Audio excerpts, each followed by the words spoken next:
evening, ladies and gentlemen, colleagues and friends. It's our great pleasure to welcome you after this fantastic artistic opening to the third ERSTE Foundation Tipping Point talk.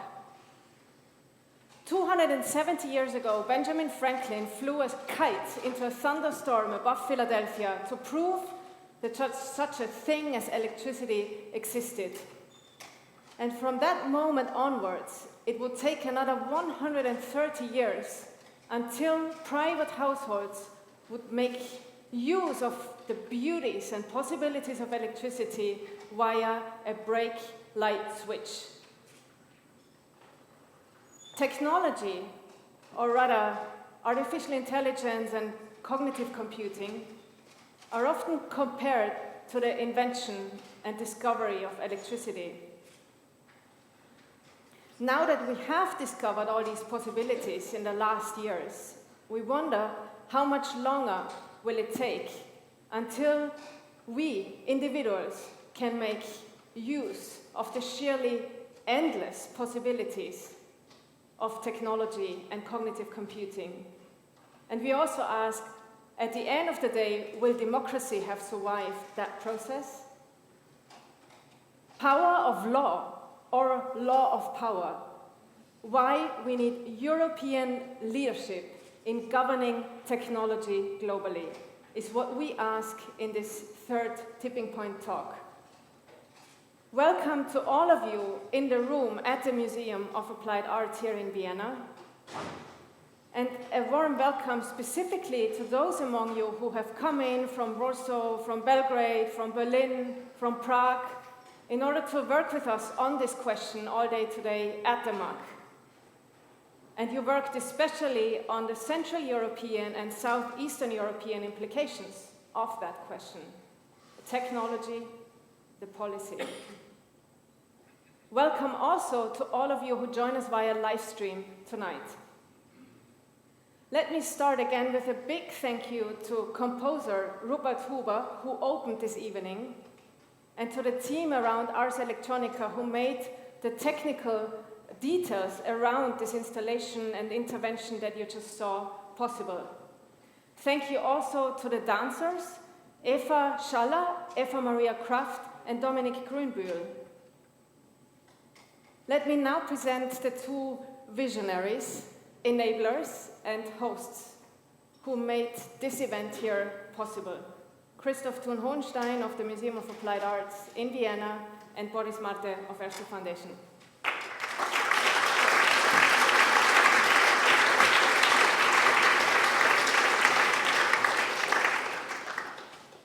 Good evening, welcome to the MAC. It's great that you are here.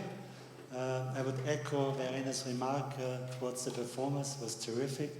And thank you, ERSTE Foundation, for an amazing partnership. We're very happy that we are part of the Tipping Point talks, and especially the talk on possibility is just the right talk for us here at the MAC. I give you one of my favorite quotes, and probably 90% already know it, but it's always worth repeating. It's by William Gibson, and it says the future is already here, it's just not evenly distributed.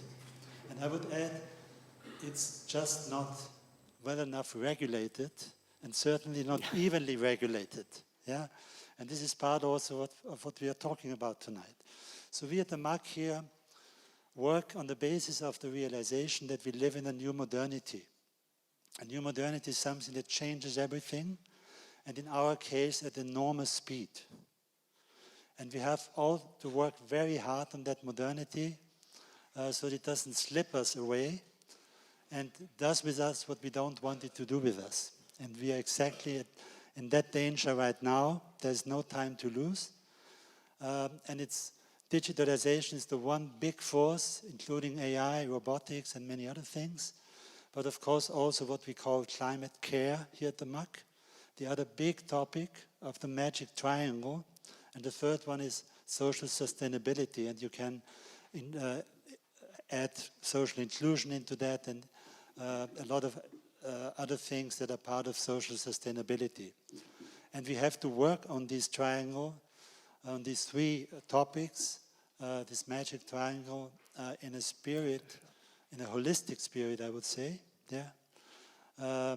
We have to see what the connections are, and there are many connections, and how we can turn the digital modernity into an ecological and social digital modernity. That's the key challenge.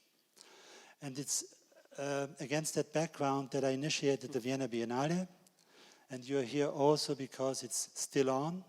Erste Bank is our key sponsor of the Vienna Biennale, and the exhibitions are still on until October 6th, so please go and see them. It's about brave new virtues and how we can shape our digital world.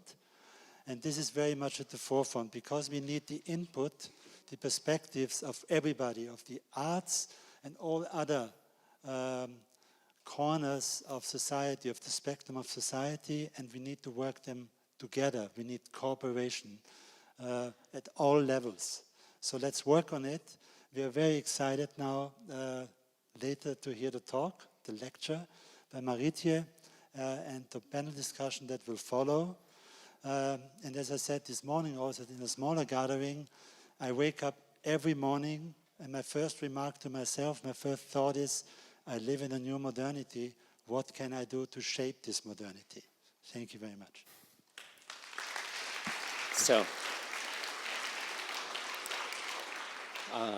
thank you, Krzysztof, and thank you also for hosting us here. It's a great experience. We like it here very much. I think we should move our office here, huh? Do you have some office space? No, okay. This was a joke. After Francis Fukuyama's talk on identity politics, the demand for dignity and the nation-state's future, and Timothy Snyder's speech to Europe on Judenplatz 1010, which has become a viral star, we now are happy and delighted and extremely thankful that you, Marietje, accepted our invitation for the third Tipping Point talk this year in the Museum of Applied Arts in Vienna. Now, let me welcome you all in the name of ERSTE Foundation. And it is a special occasion to have this third Tipping Point talk here in the museum. Malcolm Gladwell gave us the words for our initiative this year. Quote, "Look at the world around you. It may seem like an immovable, implaceable place. It is not. With the slightest push in just the right place, it can be tipped." The Tipping Point Talks are a series of lectures organized by us on the occasion of the 200th birthday of ERSTE Group and the Savings Banks. Being founded in the year 1819 by a group of, now listen to this, Gutmenschen, as it is written in one of the first documents, in the outskirts of Vienna as a financial service for the poorest of the poor. As legacy of that story, today, the main shareholder of ERSTE Group is a charitable foundation converting the dividends into public and social value. We, as foundation, always considered us as a laboratory for new thought and also a hub-building, vigorous network looking for options and solutions. Our intention from the beginning was to create a space to allow people to get out of their inherited orthodoxies and get into the business of discovering maybe some truth. Free the minds, redirect perception, build coalitions. Exactly what happened throughout the day here in the museum with an outstanding lineup of handpicked experts, pioneers, activists from the tech and from governments. It was exciting. How the European tech environment will look like has great relevance for us all and for us as a bank especially, because as a financial institution so dependent on big tech, we always have to relate to a bigger picture in order to get the things right. So, Marietje, welcome. You were named International Director of Policy at the Cyber Center and International Policy Fellow on Human-Centered Artificial Intelligence at Stanford University quite recently.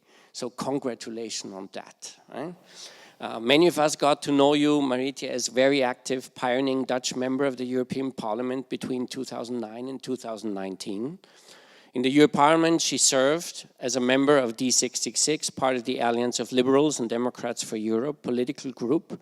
She was coordinator on the International Trade Committee, where she was the ALDE spokesperson on transatlantic trade and digital trade. Marietje also served on the Committee on Foreign Affairs, the Subcommittee on Human Rights. She was the vice president of the US delegation and served on the Iran delegation and the delegation of the Arab Peninsula. Furthermore, Marietje Schaake founded the European Parliament Intergroup on the Digital Agenda for Europe. She's a member of several prominent boards and commissions on digital policy worldwide. She's a member of the European Council on Foreign Relations. Marietje was featured by Politico as one of the 28 most influential Europeans in the class of 2017, and Brussels journalists have called her the EU's most, as I wrote it, I made a mistake because I wrote EU's most weird politician. But I liked that kind of. So EU's most wired politician. So you can imagine how honored we are to have you here. And we're looking forward to your speech. The floor is yours.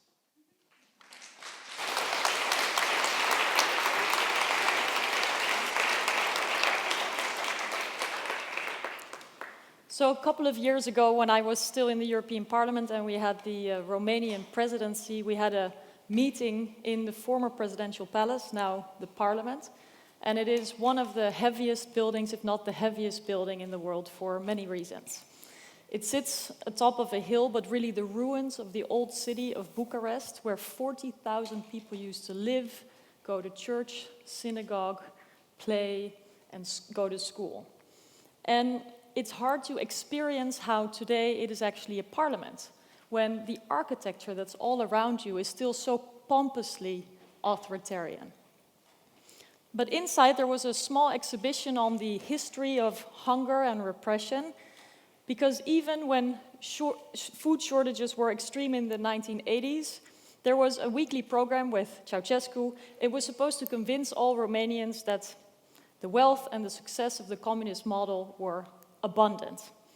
But as food was being exported to help the national budget, and the breadlines of desperate Romanians were shaping in the streets, there was a problem, because there was actually no more fruit, no more harvest available to build the decor for this television show in which the president was to show that everything was going well.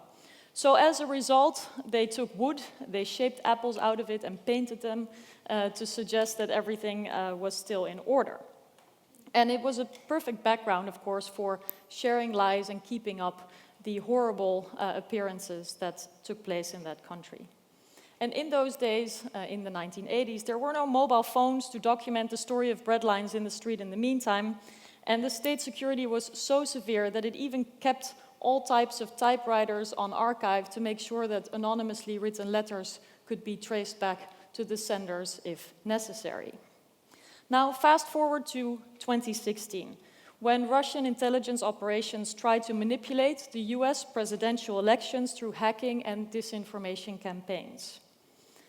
Many people noted at the time that propaganda, information campaigns, and disinformation, bending the facts and eroding trust to drive populations in the arms of strong leaders were nothing new. And certainly people in Central and Eastern Europe, a part of the world that many of you present here today know well, have in recent history been bombarded with state-crafted narratives blasted over the national broadcasting media. And in Hungary, history is back in the form of Viktor Orban, who preaches so-called illiberal democracy, which I believe is a contradiction in terms. But he does so from the ranks of the biggest political group in the European Union, while placing hundreds of media outlets under state control. Now, without the freedom for different voices to speak, people are not only indoctrinated, but they become skeptical of anything they hear. They may say things like, and I hear it even among my friends, I don't watch the news anymore. And they've lost faith in whether anything or anyone can be trusted at all.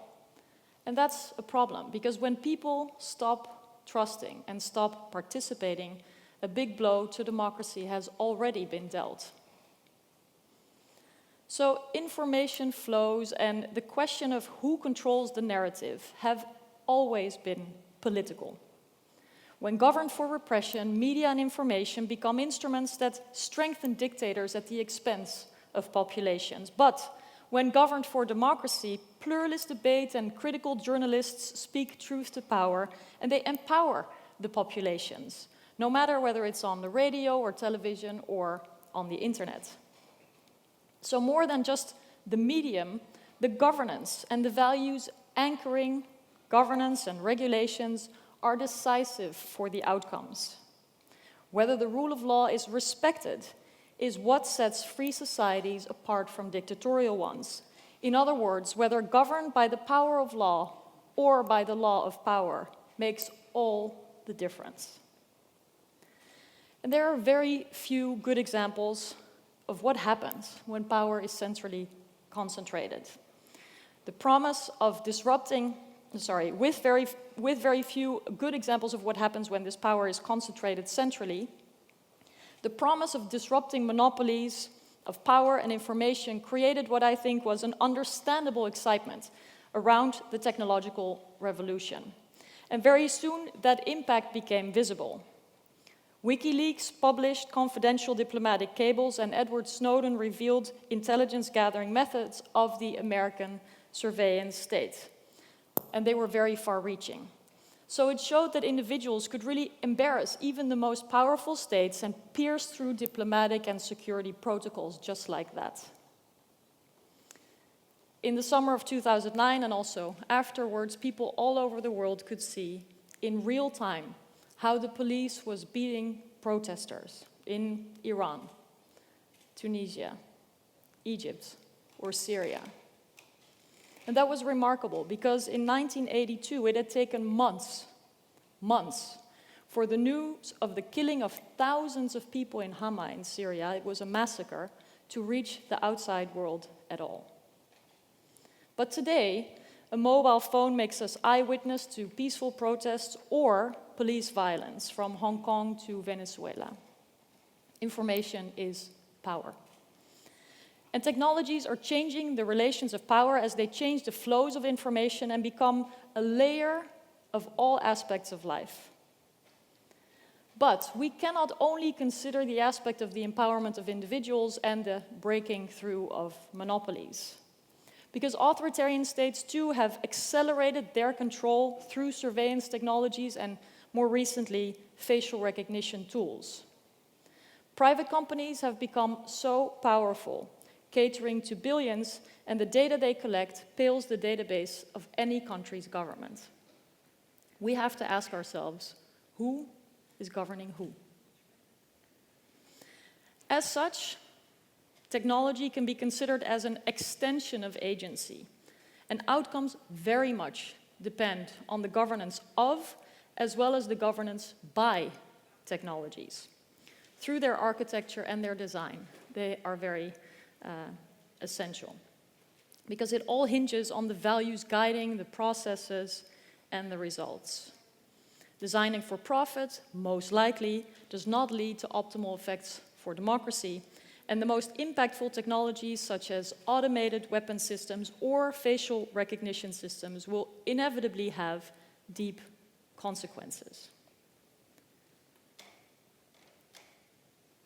The promise of empowering individuals and harboring democracy, with which mobile phones and social media platforms came, may also explain the reluctance by democratic governments to focus on rules for the digital age. It is a remarkable break with tradition, knowing the impact of information flows on freedom or on repression. But more fundamentally, given the position of Western democracies since World War II that have successfully designed a framework of agreements across borders to set benchmarks for trade flows, human rights, war and peace, as well as development. These rules and also the institutions that could apply the rules have framed the quality of life of our populations, ensuring that standards are in place and that accountability is possible. The Universal Declaration of Human Rights spells out the rights for all, majority and minority, men and women, young and old. Of course, it's not perfect, and there are too many violations happening every day, but imagine a world without the articulation of such principles.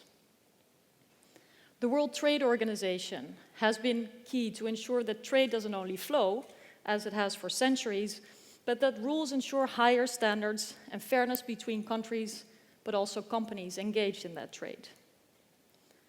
The Geneva Convention seeks protection of soldiers and civilians, even when states are at war. And the World Health Organization prevents epidemics and offers vaccinations against measles and other diseases. Now today, and I think this is very clear to all of us, that rules-based order is under enormous pressure, along with democracy, human rights, or the space for civil society. And paired with the rise of nationalism that we see everywhere in the world, we can see how international cooperation, whether it's on climate change, migration, or digitization, is very challenging.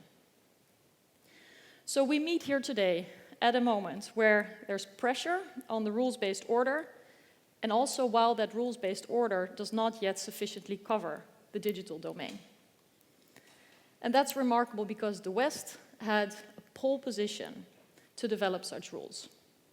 The United States, at least until recently, I would say, had an absolutely dominant position in the development of technology products and digital services.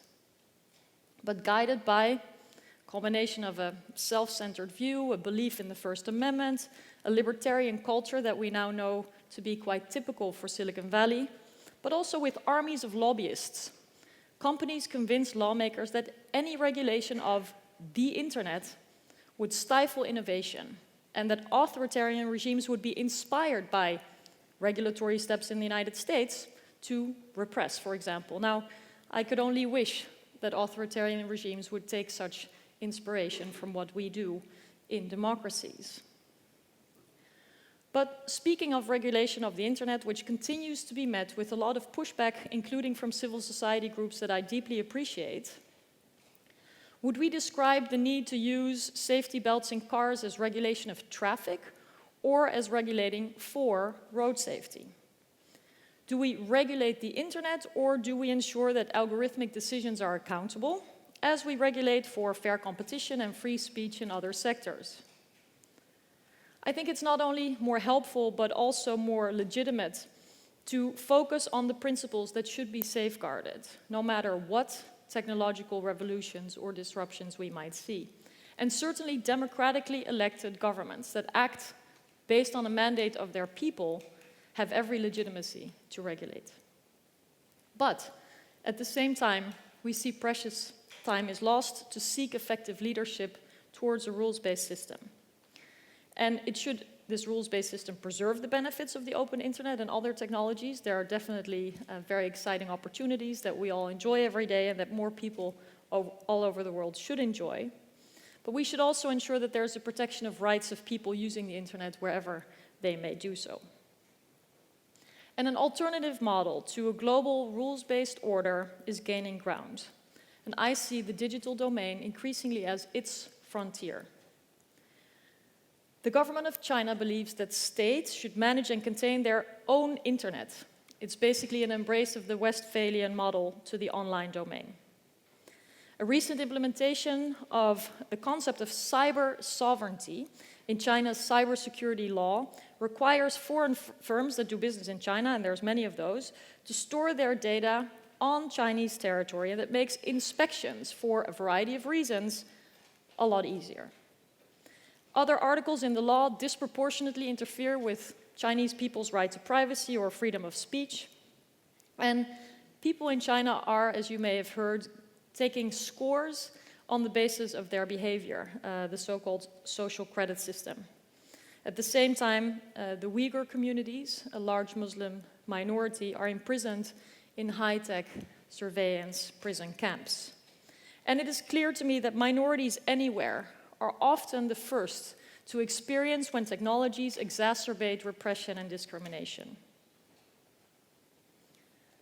So we know the governance model that China deploys, and we also know that the country and the government and the Communist Party are hyper ambitious to develop artificial intelligence technologies.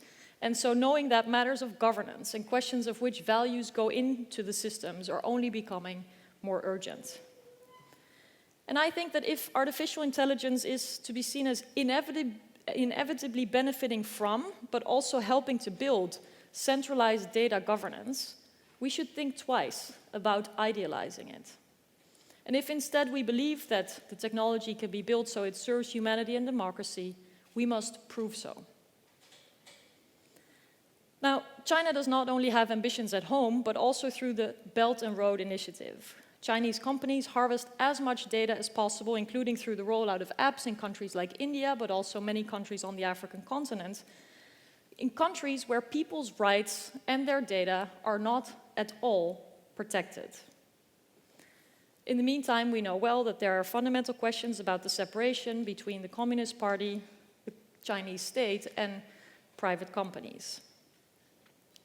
Knowing that, I was reading a new study this week that Carnegie brought out, and it shows that the company of Huawei, which doesn't only produce network technologies and cell phones, but also surveillance technologies, is now operating in 50 countries. And there is no other company that has a comparable market share in this space.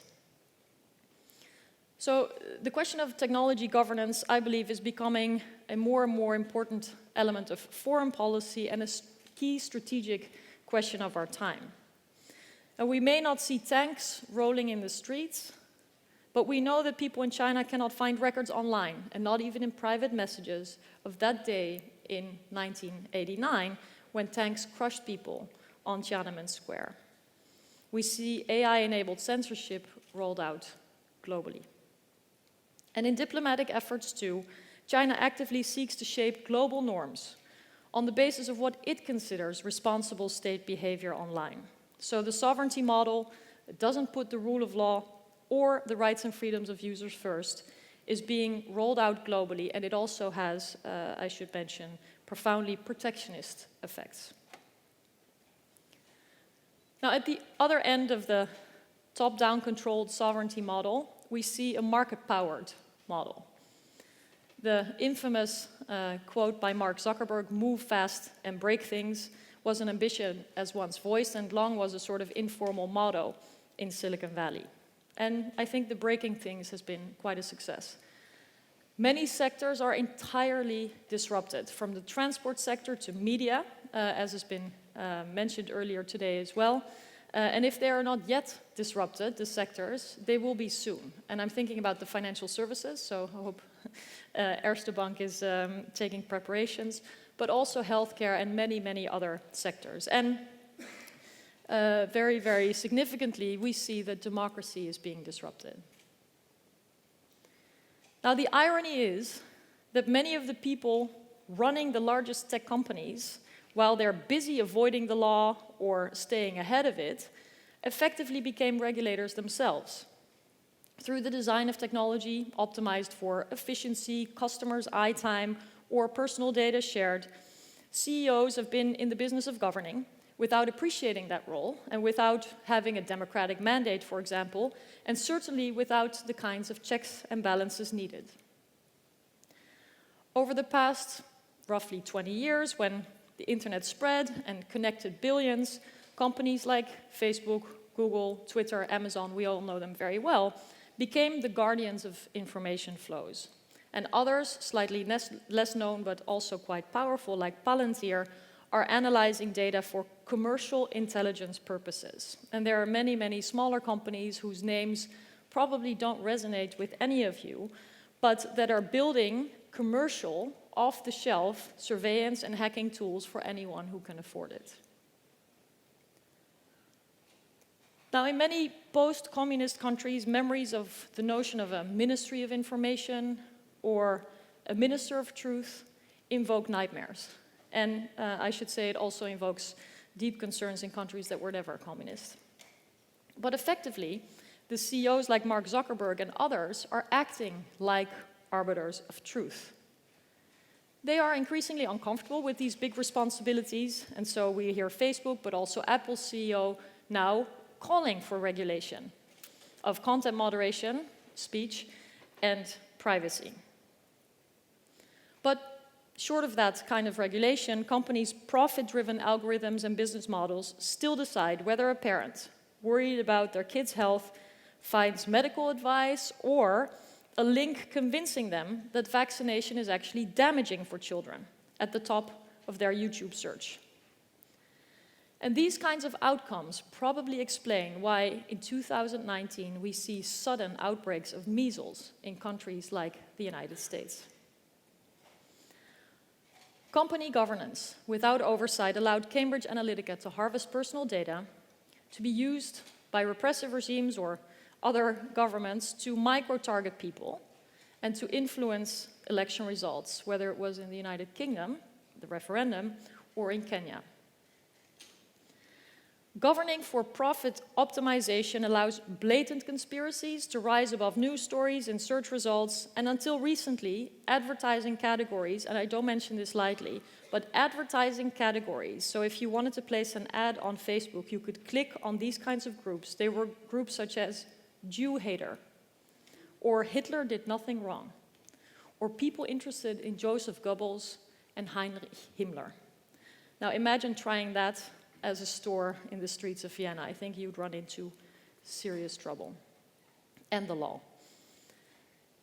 But the question is really, does paying, instead of convincing, now determine one's position on the marketplace of ideas? And when a post on social media has thousands of likes to it, do these thumbs up, clicks, and hearts represent people, fake accounts, or bots? We know anecdotally, scandal by scandal, and we know that they should have consequences, but there is very little systematic transparency, let alone accountability.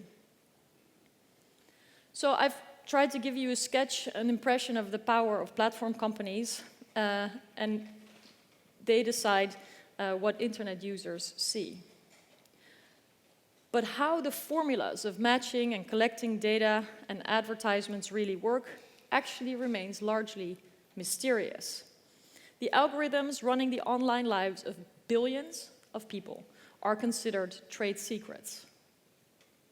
They're protected from transparency and thus scrutiny and accountability to preserve a competitive advantage. So we know that algorithms that are constantly changed based on new settings and adaptations through machine learning, they use data collected on people to sell their customers advertisements against very precise categories, but there is no systematic oversight to assess whether principles such as non-discrimination, free speech, or fair competition are actually reflected in those computer codes. And let alone in the way in which, whether these computer codes respect the way in which these rights and freedoms are protected by law in most countries. We now even have a case of the American Department of Housing taking Facebook to court because it alleges that there were discriminatory ads for homeowners allowed on the platform. So to summarize a little bit, the technologies that came with the promise of democratizing have put democracy under pressure, and with the ideal and promise of the effects of disrupting monopolies, new monopolies have formed. New gatekeepers, tech oligarchs if you will, are processing massive amounts of information far removed from public oversight. And as soon as antitrust investigations were announced in the United States, just like they've taken place in Europe, we saw tech companies hiring more lobbyists for their campaigns in the American Congress, costing tens of millions of dollars every year. And 75% of the people hired to deal with these antitrust cases, 75% of the hired people to lobby, were previously working in relevant congressional offices. Speaking of revolving doors, the former chairman of the US Federal Trade Commission now lobbies for Amazon. Technology platforms are also funding a lot of civil society organizations that are working on tech policy, as well as, frankly, many academic programs. So because democratic governments have been reluctant to develop a rules and values-based order in the digital world, authoritarian regimes and private company interests are setting rules and standards. The question therefore, and I say this also as a liberal, the question therefore is not whether we will see regulation, but rather who is in charge of it and based on which principles and with which desired outcome. Professor Lawrence Lessig foresaw the impact of governance through technology. He interpreted the governing power technology standards would have as equivalent to law in a book that I think is a must-read called Code is Law. In the year 2000, in an interview with Harvard Magazine, he said, and I'm quoting, "Ours is the age of cyberspace. It too has a regulator. This regulator too threatens liberty, but so obsessed are we with the idea that liberty means freedom from government that we don't even see the regulation in this new space. We therefore don't see the threat to liberty that this regulation presents. This regulator is code, the software and hardware that makes cyberspace as it is." End of quote. So fast forward 20 years, and we increasingly see companies, large and small, not only taking governing types of decisions, but actually stepping into the role of governments and to an extent now that this profoundly changes the role of the state. For example, critical digital infrastructure and services, such as those running taxation, the census, healthcare, and energy services, they're digitized, and they're not only built, but also protected by private companies. Online identity is usually verified through a credit card company or a social media company, hardly ever through a publicly issued identity for the online world. We know, I know bankers are paying attention, that Facebook has now proposed Libra, a new type of currency. And with sophisticated surveillance companies, I already mentioned them, hacking companies, for example, that are building offensive attack capabilities, the monopoly of violence is also slipping out of governmental hands. I believe that this broader dependence and the growing influence of the private sector has barely been dealt with in regulatory frameworks. Now, all of the implications of technology for the public interest, democratic governance, are exacerbated by artificial intelligence. And those of you who've had the opportunity to see the great exhibition here, Unheimlich Valley or Uncanny Valley, I would strongly recommend it here in the MAC. But if you haven't seen it yet, the exhibition opens with questions such as, is AI democratic? Or can AI be more intelligent than today's politicians? I was very happy they didn't talk about yesterday's politicians, but it also asks, can it ever understand what it means to live together as social beings? And so on, very essential questions.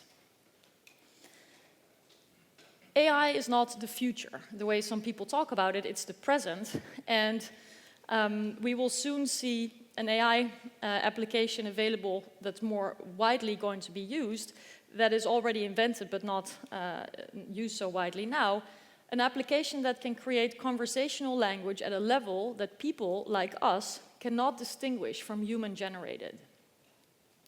And you may have heard about deep fakes, which is the sort of video equivalent of that kind of technology, which basically allows anyone to be made to say anything through manipulated video.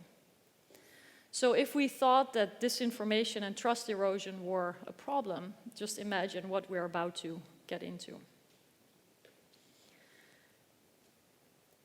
We often look at incidents involving tech companies. I just mentioned the Cambridge Analytica scandal, and we tend to think about the abuse of technology. But what I think is important is that we also start looking critically at the use of technologies, the workings of technologies, exactly as they were intended. But then when I talk to computer engineers, AI engineers, they are most excited about the idea that through machine learning, pattern recognition, and various iterations of algorithms, artificial intelligence will actually produce unexpected outcomes. So I think we desperately need a public debate about how much risk as societies we find acceptable. And not only to focus on what is now very, very common, to focus on the race for global AI dominance. between the US and China, and question where Europe is. So thinking about these unintended consequences, unexpected outcomes of AI, I was reminded of an article that I read this week, an article that reminded me of the fundamental question of how much risk we should take as societies. There was an update on the gene-edited cow. You may have read it. It was presented a couple of years ago as a resounding success of new technologies in the United States. But now, 2 years later, it turns out that unintended mixing of DNA included bacteria that are also antibiotic resistant. So perhaps this case, and this example, will be reason for Americans and others to appreciate what we call the precautionary principle in Europe. We know it from the debate about genetically modified organisms, for example. A bit of a pause before we can assess the potential damage of the rollout of a new technology. The precautionary principle has often been ridiculed and has been labeled as unscientific, especially from the American side. But in this case, the scientific evidence came. It just came 2 years later. Another thing that we hear a lot these days, it's quite fashionable to answer many problems that we can discuss about artificial intelligence by pointing to ethics. I understood today that there are over 120 ethics guidelines developed in Europe as of now. And many tech companies have hired chief ethics officers, but I invite you to ask 10, 100, or 1,000 people in Beijing what's ethical, to do the same here in Vienna, do the same in Kiev, Amsterdam, Sao Paulo, rural America. Just get a sense. What do we really mean when we talk about ethics? And can we agree? And perhaps most importantly, what happens when agreed norms are violated? I think more than trying to meet the difficult questions of the impact of artificial intelligence with philosophical discussions about ethics, a focus on precaution or preventing the worst imaginable outcomes, as well as a focus on the principles that under the rule of law must be safeguarded, will have much more solid and constructive impact. And these kinds of assessments will have to include mechanisms of meaningful access to information, oversight, and research in the public interest. So I've shared with you why I feel so strongly and why there's a great sense of urgency for me to think about a rules-based order to ensure that principles that are key to our democracy, the quality of life of our people, are not further disrupted by either authoritarian forces or unaccountable technologies or companies. And the European Union has made some steps in this direction. We have the General Data Protection Regulation, but also net neutrality, competition policy, and a cybersecurity bill that puts the public core of the open internet at the heart of what needs to be defended. And the foundation of the fundamental rights in Europe applies to all regulations, including of tech, upholding, for example, the right to privacy. The EU has hereby started to show that technologies, even if they're built on the other side of the world, in other jurisdictions, can be made to respect rules that protect people and their rights. The fact that the General Data Protection Regulation is now globally adopted as a standard by software company Microsoft shows how companies make trade-offs when one significant jurisdiction, the EU in this case, asks them, pushes them to comply with certain standards. It may be easier for a company to just have one standard globally instead of different ones in different areas where they work. But given that this is indeed how standard setting tends to work, a combination of being the first and coming with scale of your standard, it also indicates how other global players are seeking to do the same, to set standards in their mirror image, but based on very different values. In Europe, while there's good steps in the right direction, we also still see a lot of piecemeal approaches and clear fragmentation of regulatory initiatives. I think there's too little connecting of the dots between, let's say, the newly adopted copyright directive, data protection, And then back to the ability to mine data for artificial intelligence. It's another ambition that we have, but that could be hampered by these two other laws. We also see proposals to regulate online content. This is a very hot topic, and they demonstrate a lot of fragmentation. Because generally, the online platforms, Facebook, YouTube, Google, and others, enjoy exemptions to being liable for illegal content that might be shared on their platforms. But the pressure to do something against this exemption of liability is really growing. In Germany, disinformation and content violating existing law is supposed to be removed very swiftly from online platforms, or the companies face significant fines. In the United Kingdom, there's now a new proposal to push companies to take down what are called online harms, and they cover anything from child abuse to disinformation. In France, there are plans to oversee algorithms by giving regulators that are now focused on media more authority. But in countries where trust in government is low, similar proposals would be seen as governmental attempts at censorship, not at strengthening the rule of law.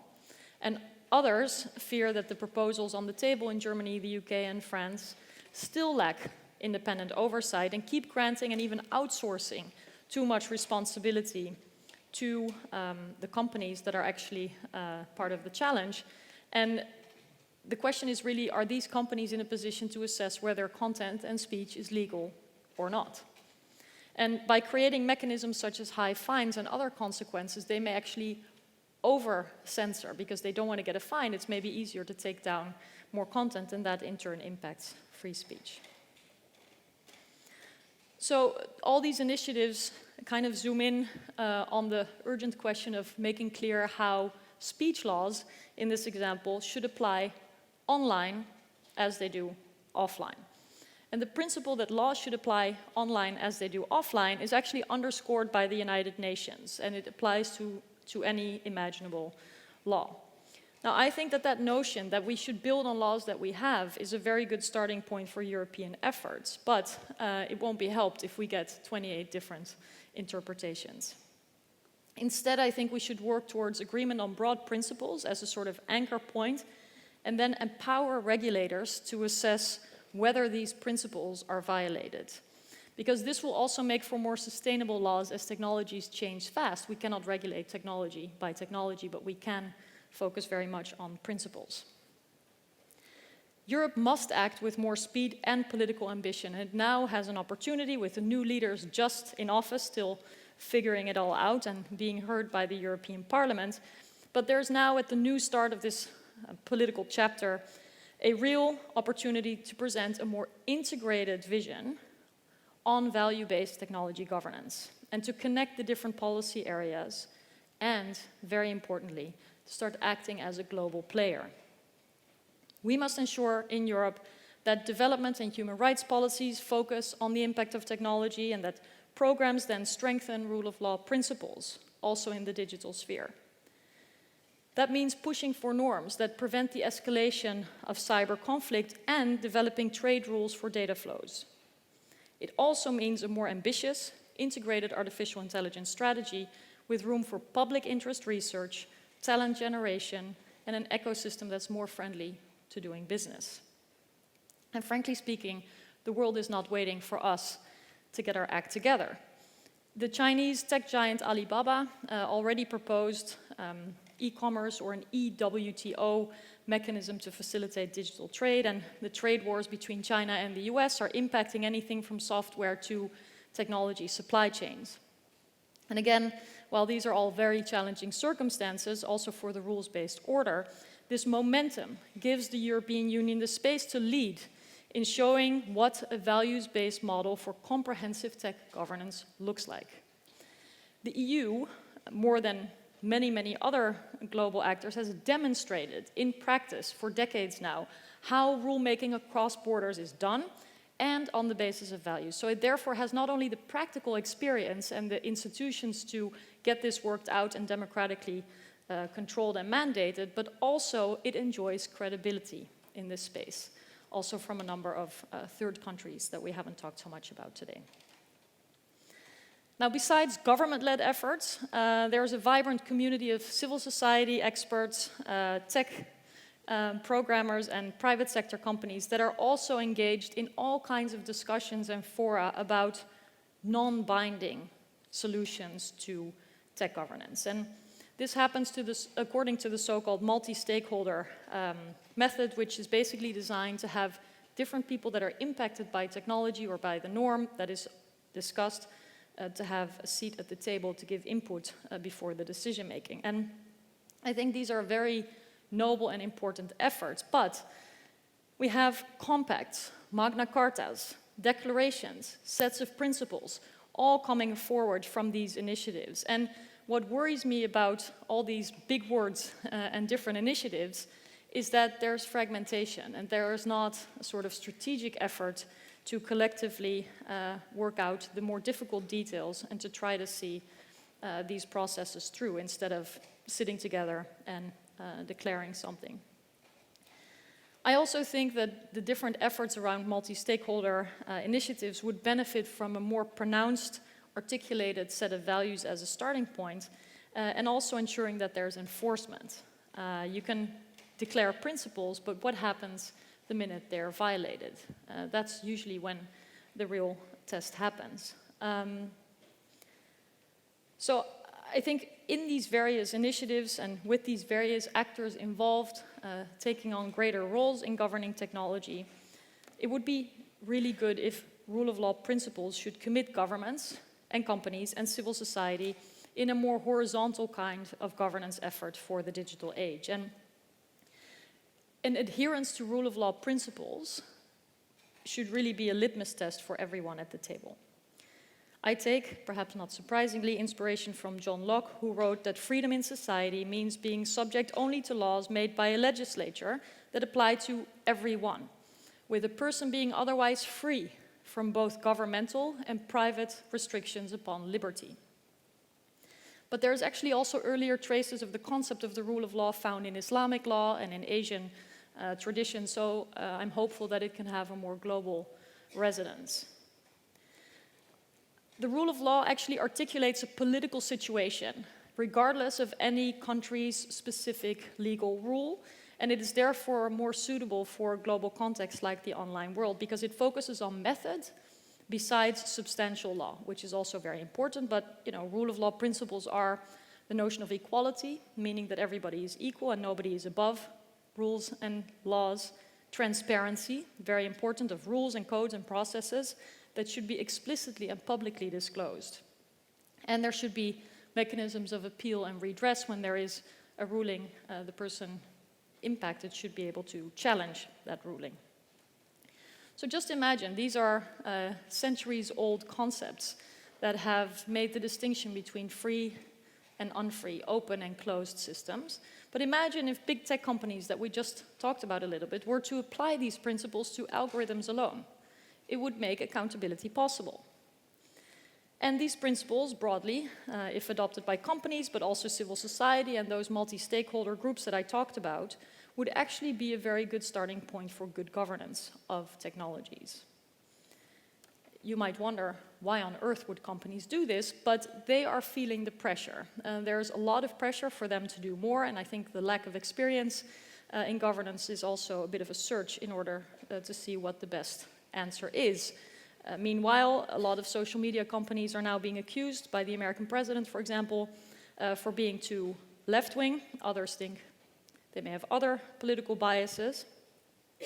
But they're also criticized, as I mentioned, for many, many decisions about content. A manipulated video of Nancy Pelosi was not taken offline.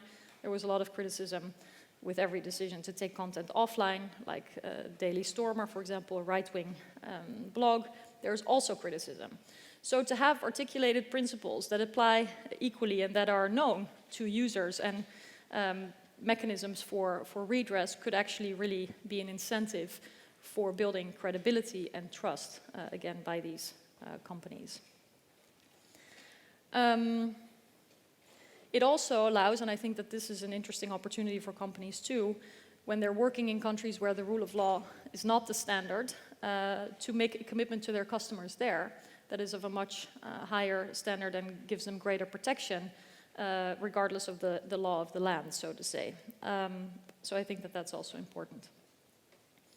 Now, some of you may wonder why adherence to universal human rights would not be sufficient, and I really am a big proponent of keeping the universal human rights at the top of our agenda.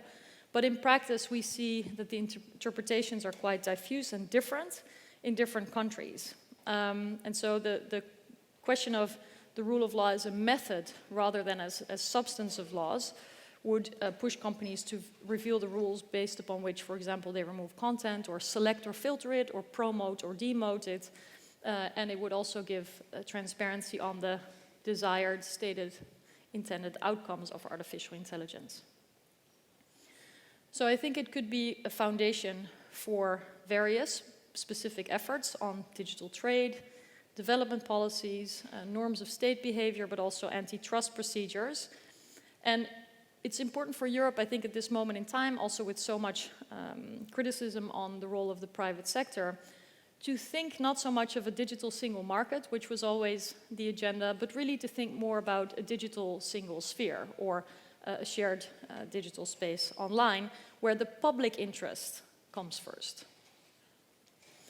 And articulating a more global model of how rules can be applied is a clear opportunity for Europe as well. I mentioned it, there is a real vacuum in global leadership, and Europe could step into that space and set a frame with democratic partners, different countries, well-willing companies. I'm thinking of countries like Japan, but also India, extremely important for the future of democracy.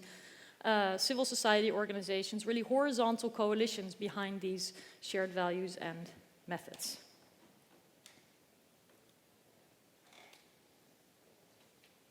So, I will come to a conclusion so that we can soon start the panel discussion, which is usually more interesting.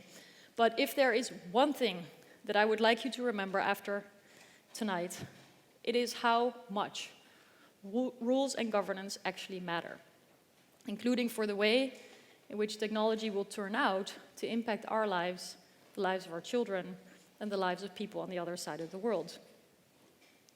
When we look at technology, matters of security, economy, and human rights are intertwined, and we're therefore talking about systemic issues and challenges. Now, I tried to sketch how both private companies but also authoritarian states got ahead in governing technology according to their goals and their values, mostly because they took a space that we left wide open. Like in Romania, thinking back about the presidential palace, the heaviest building in the world, turned to parliament. Governance changes everything.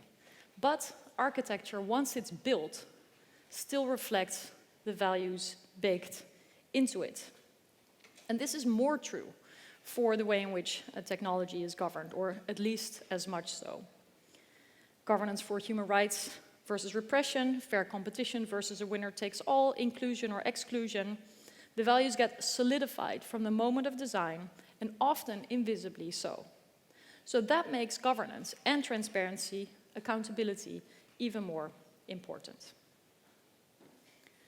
Without rule of law principles, decisions by profit-driven companies and control-driven states will determine the nature and architecture of our digital world. And when I hear the incredible promises of artificial intelligence, they have a clear echo for what I heard about the promise of an open internet and its democratizing power.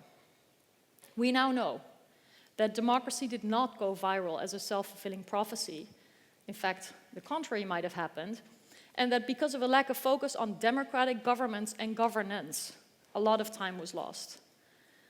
But because we also see that the utopian promises did not automatically happen, I believe we should not accept a deterministic vision for AI. The way in which we choose to govern technology and the extent to which a rules-based order will extend to the digital world will be vital for the impact on people's lives. So that means the future is in our hands, and I hope we do not make it unheimlich or uncanny. Thank you.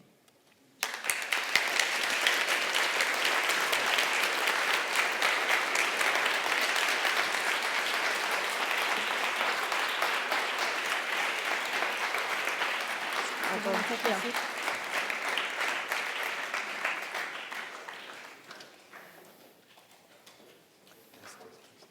Well, thank you so much, Marietje, for your illuminating wake-up call, really. Caught between top-down state sovereignty and uncanny private monopolies, it seems. We now have the chance to reflect and elaborate further on your thoughts with our top-flight panel guests tonight. And it's my great pleasure to first welcome Lucy Bernholz.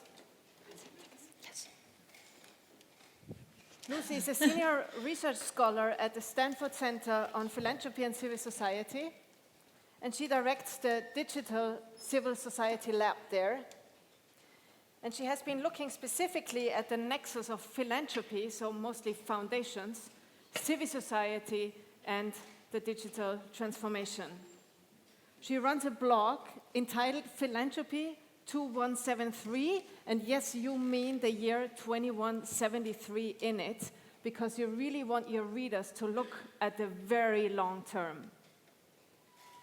We are delighted that you could come over from California and could be with us tonight. Welcome. Thank you very much.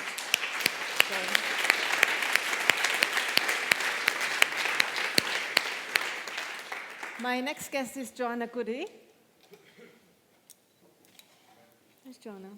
She will come in a second. She's in a very analog place. Let me now welcome Krzysztof Izdebski, who joins us from Poland today. Krzysztof, you direct ePaństwo Foundation, and you look at the relationship between governments and civil society, or citizens really, in Poland and other Central and Eastern European countries. You're a lawyer specialized in access to public information, also electoral campaign finances and anti-corruption work. And in these weeks, Krzysztof's team prepares for the 8th PDF. It's the Personal Democracy Forum in Gdańsk in Poland. And what we find interesting about this, next year, the PDF will commemorate the 40th anniversary of the founding of Solidarity, the Polish labor union that was started at the Gdańsk shipyard in 1980. And more than 500 participants in next year's Personal Democracy Forum will focus on one exercise for 2 or 3 days. They will take the 21 demands that Solidarity published in 1980 upon its inception and rewrite those 21 demands from the perspective of the digital age. Welcome, Krzysztof.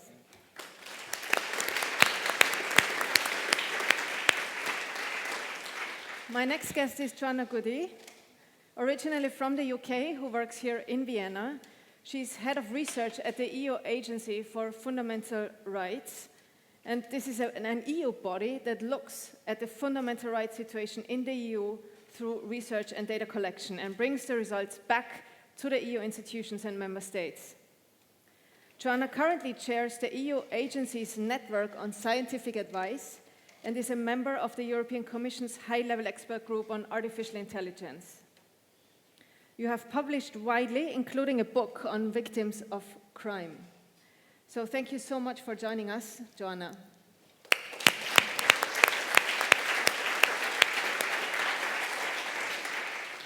Now, I welcome a guest that many of you here in Vienna know quite well, because I guess together with Max Schrems and Ingrid Brodnik, he's often seen as the internet policy pioneer and policy influencer from Austria, Thomas Lohninger. You are the executive director of the digital rights NGO epicenter.works in Vienna and a senior fellow of the Mozilla Foundation working on net neutrality in the European Union. Thomas is also on the board of the European digital rights organization EDRI. This is an association of 42 digital human rights organizations from across Europe and beyond. Thank you so much, Thomas.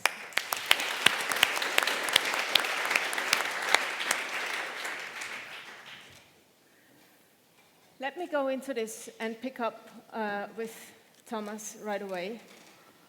Because while many of us here know you as a digital rights expert, not so many people know that you actually studied social and cultural anthropology. So I wonder what made you go from studying anthropology into becoming one of the digital rights pioneers from this country and in the EU. Thank you for that question. I mean, what my story can tell you is really just an echo of Mariete's speech. So I studied anthropology actually after I was already in IT. I started programming when I was 13. And I was a nerd before that. I like Star Trek and stuff. But it was really that experience with first toying with the computer with 13. Because it taught me that you can do whatever your curiosity shows you with the computer, and you cannot break it. You can always reinstall the operating system. And the important lessons that I took away from that is that technology is a quite neutral thing. What we do with it actually depends very much on us as humans. You could use a computer like you can use a knife to cut bread or to kill somebody. Facebook can start a democratic uprising in Arab countries, or it can help elect Donald Trump. It is always, at the end, the values that we prescribe within technology that define the usage that it has for society. And why this is the field in which I'm also professionally and politically active is because I have the strong belief that it is our generation that builds that house in Romania. It is our generation that creates the foundational structure of information society. Within a few decades, these systems will be built, and it will be quite hard to come up with a new mobile operating system, with a new platform for commerce or social interactions. And therefore, it is such an interesting time, because right now we are, particularly in Europe, at this point where we can really craft the future. And we are not alone in that craftsmanship. We see a quite libertarian vision of the future in the US and a quite authoritarian one in China. And it's not just the question for Europe whether we can keep something like our Charter of Fundamental Rights in existence as something alive when we turn on a computer or go into a shop and be tracked offline. It is really also a question of sovereignty. Sadly, our politicians often have quite despondency feeling when it comes to technology. They feel like they are powerless when it comes to Google or Facebook. In reality, particularly Europe, should be so confident and so proud of its sovereignty in regulating our information age. We have seen that the past 2 legislative terms in Europe have woken up to these issues, but we are far away from the type of really future-looking generation. And to echo a little bit the last tipping point speech of Timothy Snyder, when he was talking about digital human rights as something that is only possible in Europe. He was in his brilliant speech, he was always repeating this one phrase, isn't it interesting that you have enemies? And I want to pick up on that, because isn't it interesting that we are now in a situation in Europe where we would have all of this regulatory power, where it's not the US or China with their products and their companies, but it is Europe with the General Data Protection Regulation, the most modern privacy law that is now setting a standard. Isn't it interesting that we have all this regulatory power, but we are unaware of it? That we are not debating it? That so few people are aware of this interesting time that we are in right now? And I believe we need 2 things to be successful here. First is the magnanimity to look at our past mistakes in our history. We need the Charter of Fundamental Rights and the rule of law as a beacon to guide us in these things. And secondly, we need the courage to really rethink most of the structures, because so much will change in our schools, in our parliaments, and in our economy. And I think we need to be brave to really craft that future. Wow. So you mentioned the Charter of Fundamental Rights, but you also mentioned the regulatory superpower of the EU. Now, Joanna, you also this afternoon showed a sign of relief that after a snap poll we took in this circle of experts and activists, we saw a clear majority voting for regulation in favor of ethics to guide us on artificial intelligence. How do you see this from the perspective of the Fundamental Rights Agency of the EU? And what are really the challenges and the opportunities, but also are the fundamental rights enough, or do we need even more, as Marietje has indicated on the power of law and rule of law? Well, what I said today is that I was pleasantly surprised that so many people in the room were referring to the need for regulation, because the discussion about the use of AI and new technology has, in recent months, the past couple of years, been dominated by a discussion on ethics. And of course, ethics and law are so closely intertwined that they are different, of course.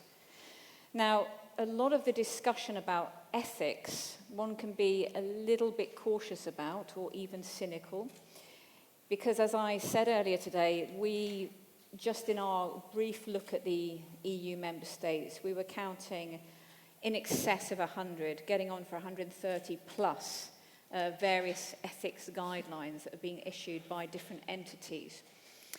And it was only on Tuesday, I think, that Facebook announced that they're going to have a board to look at certain things. So it's the kind of panic scenario, or rather showing that we're doing the right thing by looking at ethics, and we want to resist, if one wants to be cynical about this, any form of hard law and regulation. So let's go for the soft option, because ethics is not the same as law. You don't go before a court, an ethics court. You go before a court of law.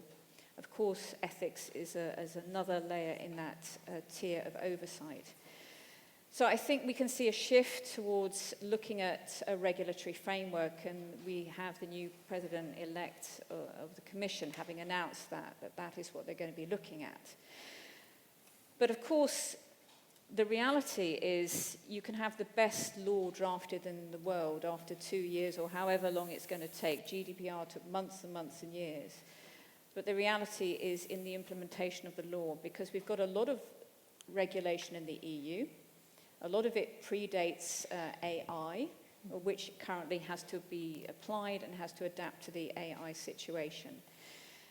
Now, there's a resistance to have over-regulation, too much regulation, but there is an acknowledgement that we need to do something, that ethics, while very good, foundation of a lot of law, cannot be the only answer. And I think we very much have to look at our oversight bodies in the EU. And one can draw comparisons to different areas. So we have regulation and we have bodies, of course, for data protection. We know about that now. But we can also look at other areas: chemicals, medicines, food standards. And we would never think in those areas that we would not have proper oversight, and we would not have an authority to look into this issue of chemicals can do harm and can also do good for the public.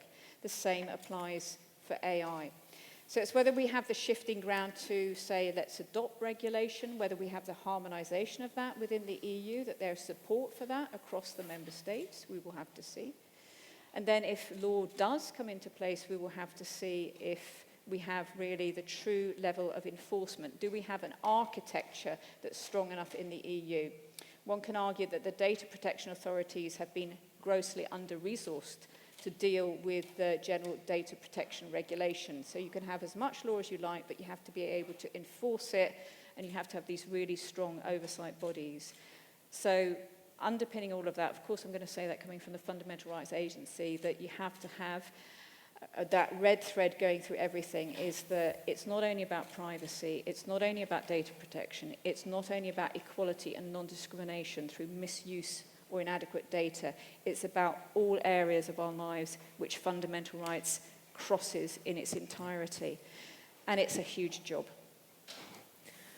So while regulation and that side is one side of the story, of course, governmental practice is the other side of the story. And Krzysztof, you recently looked in a survey in several Central European countries at how exactly and if governments use algorithms, or you say automated decision mechanisms, in their daily relationship and dealing with citizens.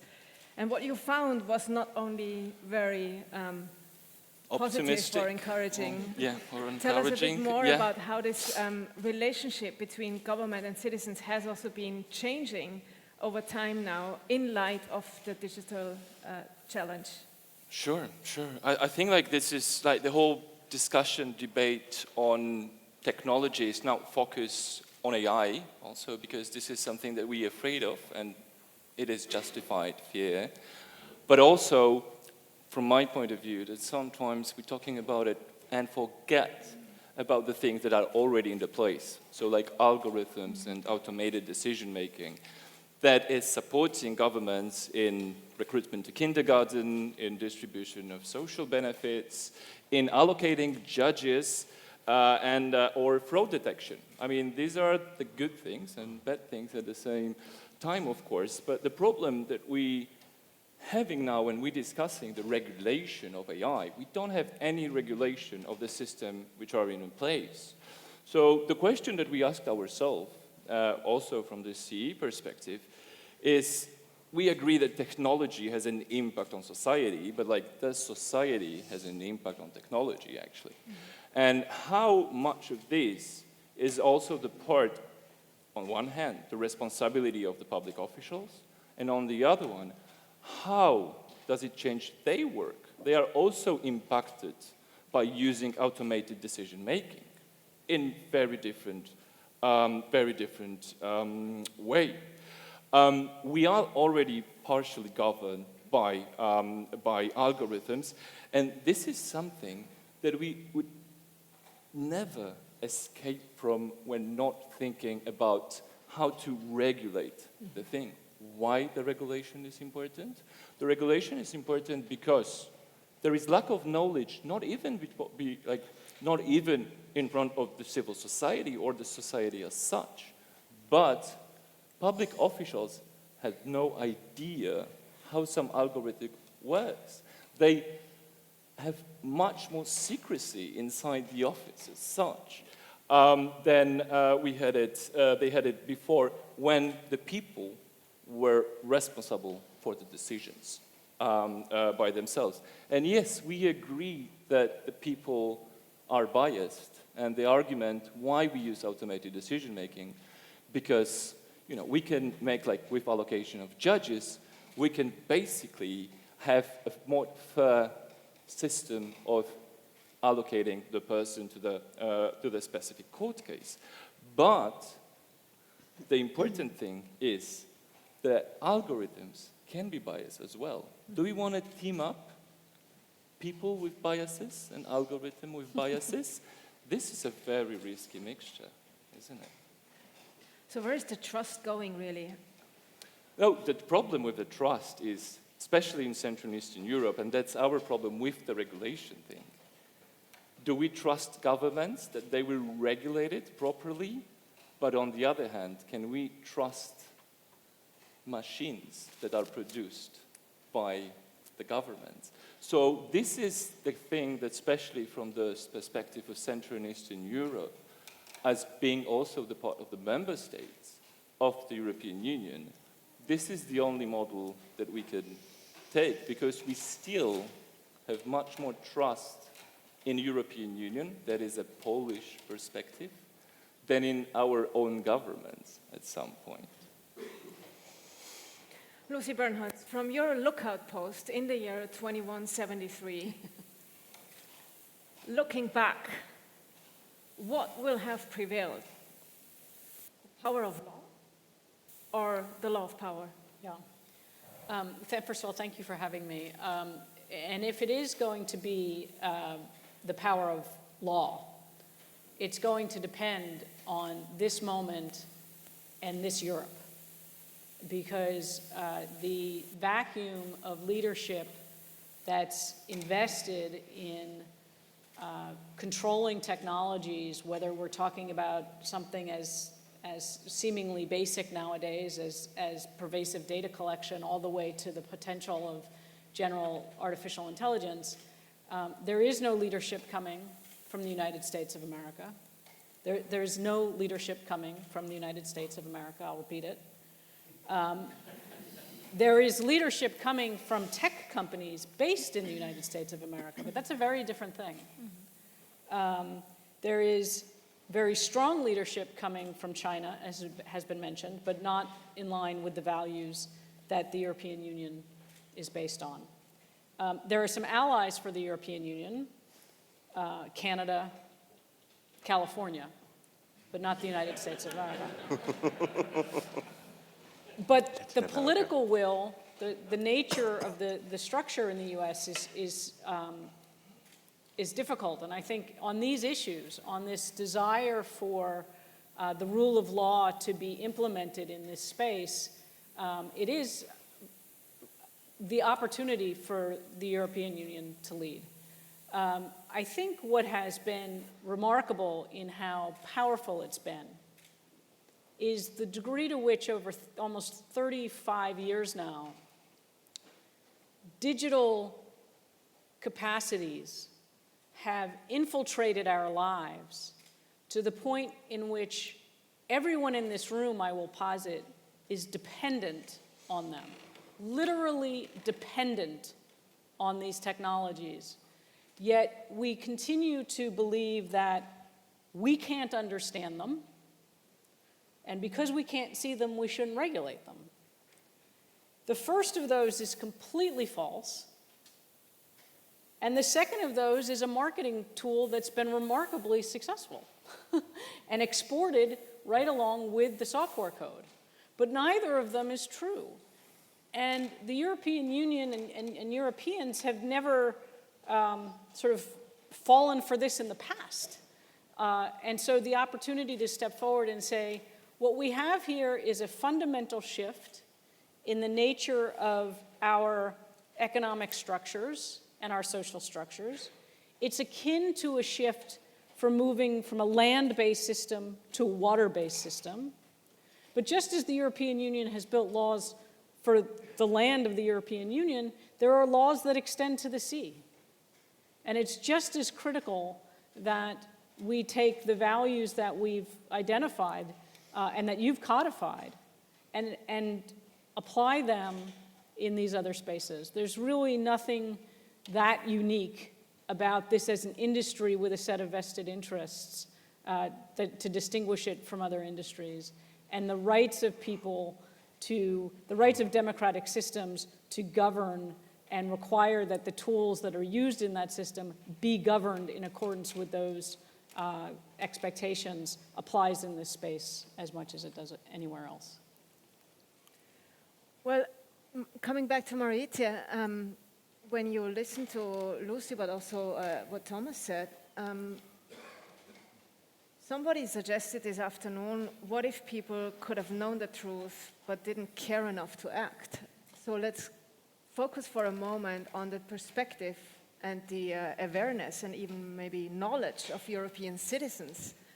Are they aware of the important role that the EU plays in this moment of time in the world regarding digital rights? But also, what do we do when we are even sitting here in a country where not many months ago a minister suggested that the power should sit above the law? So how do we get out of this sort of democracy trap that we might have gotten ourselves already in, no matter where we look right now? So let me start with the first question. Do people know how wonderful the European Union is? Not enough. Not enough. I've spent 10 years to try to engage people, and normally the most easily accessible topics were the most hands-on. And believe it or not, but the elimination of roaming charges and the easier use of these technologies was fundamental for people to make tangible what we can do to make their lives better. But of course, and this is where Thomas and I have shared blood, sweat, and tears from different sides of the same question, much more fundamental in the telecoms package were rules for the digital economy that we call net neutrality, which imply fair competition, equality of treatment between smaller and larger companies, non-discrimination of data, so that you as a user decide where you want to surf online and not commercial agreements. Very, very important, very, very fundamental. And I think a smaller portion of the population understands why that was important. Small and medium-sized enterprises certainly understood it, as well as the sort of tech community to the extent that that, you know, is like a group. But another element where I think people are becoming very much aware and where we also see a tipping point, which we haven't touched upon yet, but I think is very important, is the whole question of taxation. Antitrust, they've seen what Marietje Vestager has done, which is very important, and the fact that she does the same for a gas company from Russia or a tech company from the United States when the rules are violated also shows that this is a rules-based system, that it doesn't discriminate, but it's principle-based, and I think that that builds trust in a time where trust in politics is quite low. Trust in institutions like that is still high. And now the question of taxation is interesting because clearly we have to find a way to meet the inequality problems, and I'm always amused when I hear tech CEOs, when they're asked about job displacement and robotics and automation, talk about the answer being universal basic income, right? It's a quite fashionable answer for CEOs to give. I would, you know, invite them maybe a bit of a traineeship on national budgets, but it's interesting that those same companies whose CEOs are talking about universal basic income are lobbying against taxation because guess what? Like, that's what redistribution is all about. So we have to, I think, keep breaking down the principles to examples that hit home for people in order to reach larger parts of the population, which I think is always important in a democracy, to bring people close to the decision making. It's something that we really focus on a lot in Europe by interpreting in different languages, by making sure the press has access, that a lot of meetings are live streamed, that civil society is paid, subsidized also with public funds to, you know, participate and voice the public interest, et cetera, et cetera. So yes, it's very important. Are we there yet? No. We're also not there at the ambition level that I think we need to be. I think we're articulating an encouragement at this podium to the new group of new European political leaders. I don't think anyone thinks the status quo is enough. What about the democracy trap? Yes, sorry, I almost forgot about that. You know, I believe that these are all parts of the same problem, erosion of democracy. And I wish we had a better grip on what is the chicken and what is the egg. Is there more polarization because people are continuously presented with very upsetting posts on social media? Or is it also a phenomenon that would be equally strong without it? Would the leaders that we now hear, often newcomers, making promises, you know, that what they could achieve is much better than the people who've actually taken responsibility, would these people, without social media, have full rooms like this? Or is there something in the digital ecosystem that maybe allows money to have bigger exposure and therefore gives certain people an advantage, maybe is used in ways with new tactics that we're learning more about, you know, pushing political messages or other kinds of influencing messages. For me, the fact that we don't know for sure is a big problem. Because what we do know, and what I tried to share also in my introduction with, you know, a couple of examples, that the idea that information is political and that the way in which we allow information to flow has huge impact, that's a centuries-old phenomenon. And yet, we have these massive amounts of information and data and metadata and, you know, patterns that we can distill from that, and ads we can place against it, and we don't know exactly how it works. And for me, I wish we would all focus more on how precious democracy is and how much we need to fill that, what you call democracy gap, and that we would do everything it takes to get the knowledge also out of these programs and business models to understand what is going on in our democracy. Maybe just briefly to Joanna here, the Fundamental Rights Agency engages a lot in awareness raising across the board of fundamental rights and why they are important. Have you seen an increased awareness and knowledge also in the young generation in these last years? That's something that I can only answer in the point at which we have that data available. So, for example, what we do is we gather evidence on the situation of fundamental rights in the EU, be it our work in relation to AI, our current work on facial recognition, the work we've done on mass surveillance by intelligence services and the oversight of that, the work we've done on data interoperability. Most of what we do feeds the EU institutions and the member states. Again, because our capacity to do everything is delimited. So we focus our resources really on feeding that evidence-based advice, that factual, objective evidence. And in an age when people often say, we don't need facts, we need emotion, we still believe we have to have good, robust, objective, independent research findings that you feed to the right people who can make a difference as the Fundamental Rights Agency. And if you ask about the public and their attitudes or their awareness, that was your question, I mean, there's the other instruments in the context of the EU, the Eurobarometer, the famous Eurobarometer surveys, which dip into public opinion every now and then. And we can see increased awareness about privacy and data protection amongst the public. So I think one thing that has happened with the general data protection regulation is that every time you turn your phone on, your consent. It's very annoying, but it's raised that consciousness amongst people who are not privacy lawyers, data protection people. It has done that job. And it's got people thinking about these issues. So it's done a tremendous job of raising awareness, not only about the few of us who are interested in human rights, fundamental rights, and the specifics of privacy and data protection. So we can see that even through what seemed quite a dry bit of legislation when it was in the making, for many people it seemed dry, but we knew it would be phenomenal in terms of its impact, it has increased public awareness. But in the bigger question of, are the public on board for lots of these things that are happening? We have yet to see. Time will tell. I see it's the evidence of we see, are the public increasingly aware of the impact on their everyday lives? But it really needs, if you're talking awareness campaigns, you need to put any bit of research or any bit of legislation times X. Keep adding the zeros for a campaign before people become aware. And most campaigns run for a year, they stop, everybody forgets, and you start again. So I think the point about the EU, everybody knows when you go to an airport, you might see that poster, was your flight delayed and what are your rights? But there's a lot more, of course, the EU can do and is trying to do in other areas, but of course that demands a lot of money to raise awareness for the general public. But just very briefly, I think it's so important that we raise awareness amongst those who can make policy changes. Exactly.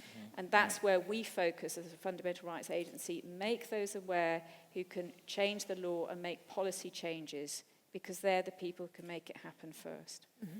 Just very briefly, because one thing that concerns me a lot is that even if there's more awareness of the threats to fundamental rights, let's say, or the challenges of data gathering and privacy, I think it's very important to then, on top of that, empower people that they can do something, so that they don't get discouraged by awareness. Because one of the elements that I believe we're dealing with also relates to the whole democracy question is there's a tendency to think about disinformation, about fake news, can we convince people of crazy things, like the earth is flat or something? And then a lot of people will say, of course not, so it's irrelevant. But the real agenda, I believe, is to discourage people from participating, to trusting anyone at all, trusting democratic institutions. And therefore, if there's like fear awareness, so to say, which is also being spread, then it can also turn into people withdrawing. And what we need to do is to have people engaging and show that they have agency to decide. Everybody's a decision maker. Every single person can be part of determining where we're all going together in this democracy. Thomas? Yeah, just briefly, I first wanted to touch on this point about saving democracy, which I think is crucial, and where also digital rights and technology come into play, because how can you have a democracy if everybody has their own filter bubble and we don't have common debates anymore? If you have personalized election promises, if you have newsfeed algorithms that polarize us and divide us instead of having that debate. But the more interesting thing that I would like to note is that the German word for Netzpolitik, is also, it has a double meaning. It is the classical digital rights debate that we are having right now, and then it also has the meaning of those questions where the internet is changing politics itself. Because I also see an obligation in our community to update our democracy, to update the tools of participation, may it be engaging with your elected representatives or also opening up government structures.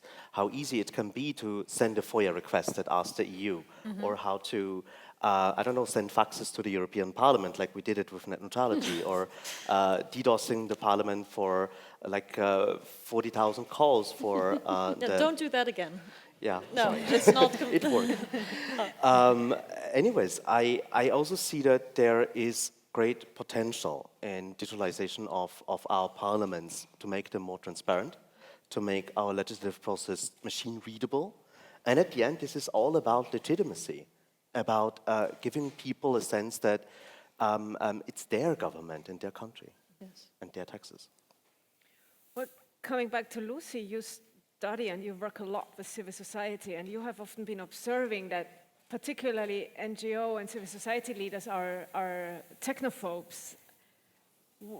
How do we sign up this important group to the awareness but also the mobilization that Marietje and Thomas talk about?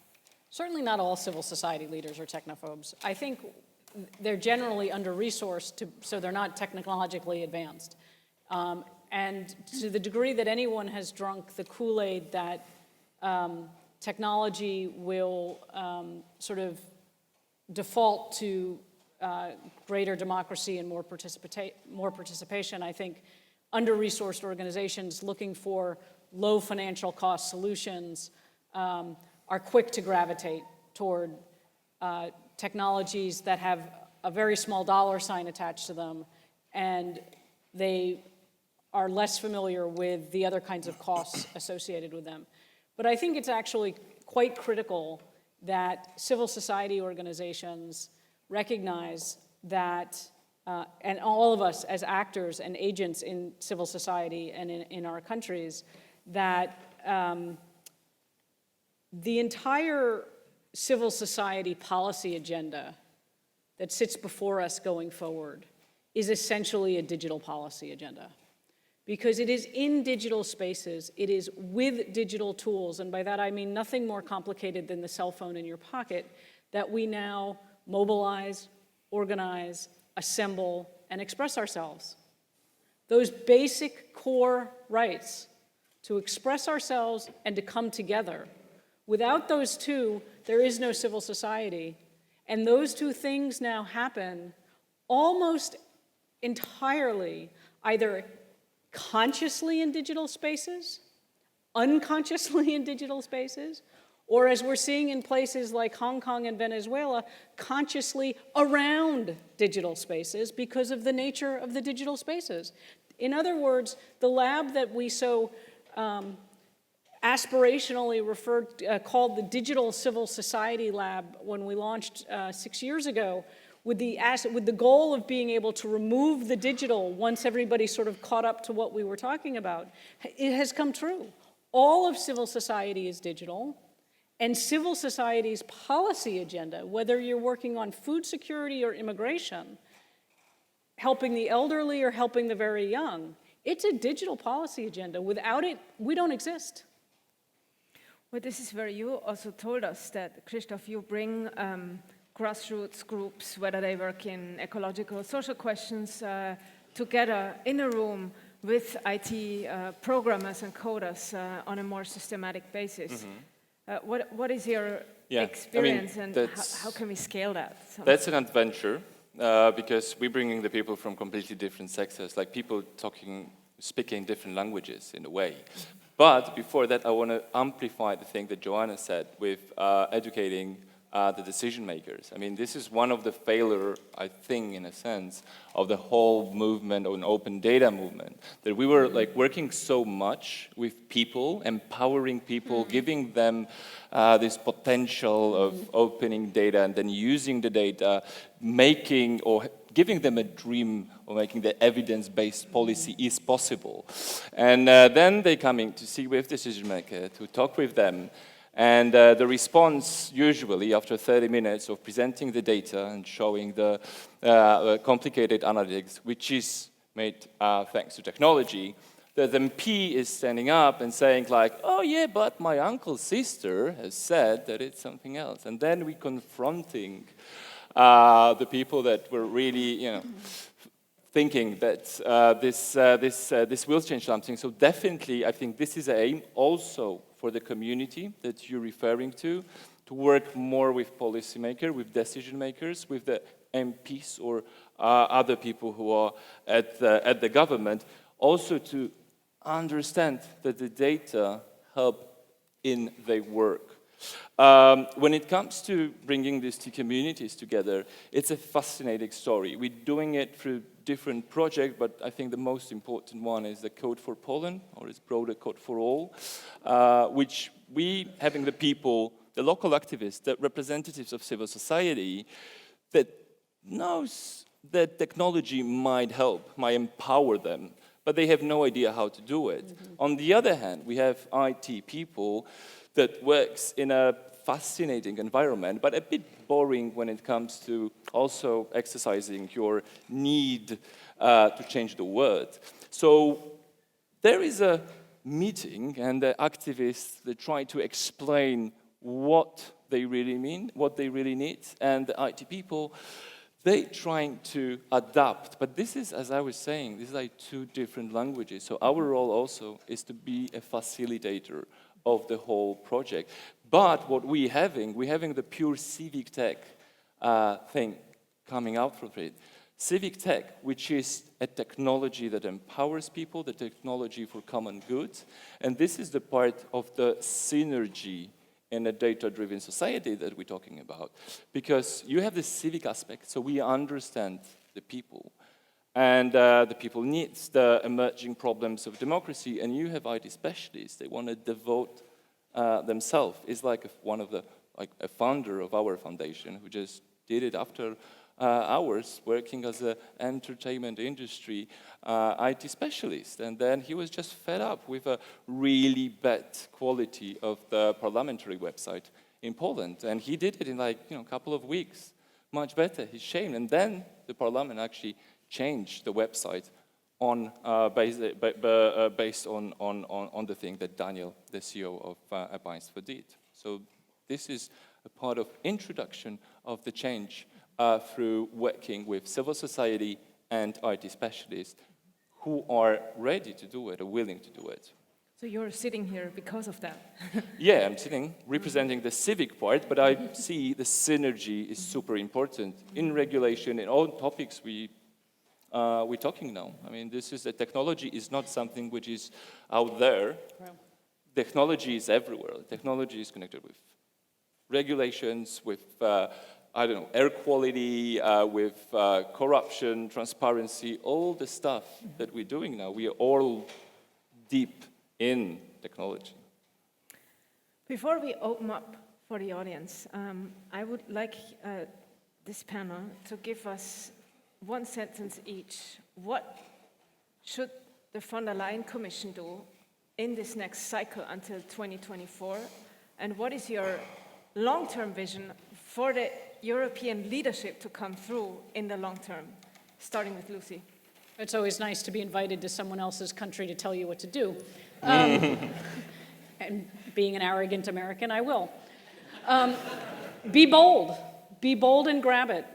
I agree a great deal with Thomas's comment that what we set in place now will be as significant as that Romanian building will be for decades to come. We don't have a great deal of time, because while the forces that are committed to a democratic process and instilling the principles of the rule of law as they apply to digital technologies are deliberative.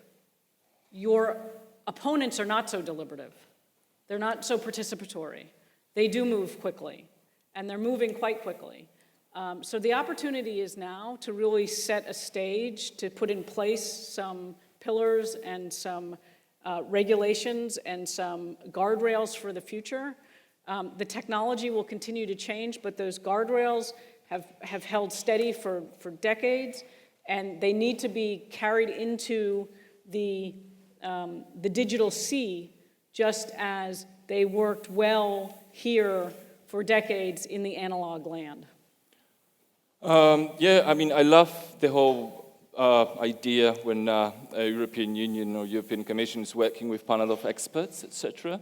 But I think if we agree that everyone now has some interest in discussing technology because it has such strong impact on us individually and society, I think what the European Commission should do, European Council, in this regard, is to also open for a much greater participation of people, citizens, in this process of regulation. Because so far I'm not really seeing it. It's really hard in a sense that to understand how the legislative process works, how the situation is complicated when it comes to the lobbying that got a lot of money for putting their own agenda.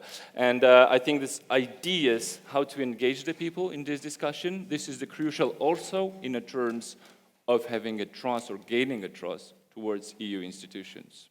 So this was short-term and long-term? Yes. Okay. Yeah, I'm thinking, in this Joanna? way. So what I would say is that we have to make sure that in the development of legislation and policy attached to legislation, that you have to have a thorough fundamental rights impact assessment from the very, very outset. And that doesn't mean a reference in the preamble of draft legislation to the Charter of Fundamental Rights of the EU, of which there is very low awareness, though that is increasing, she says optimistically.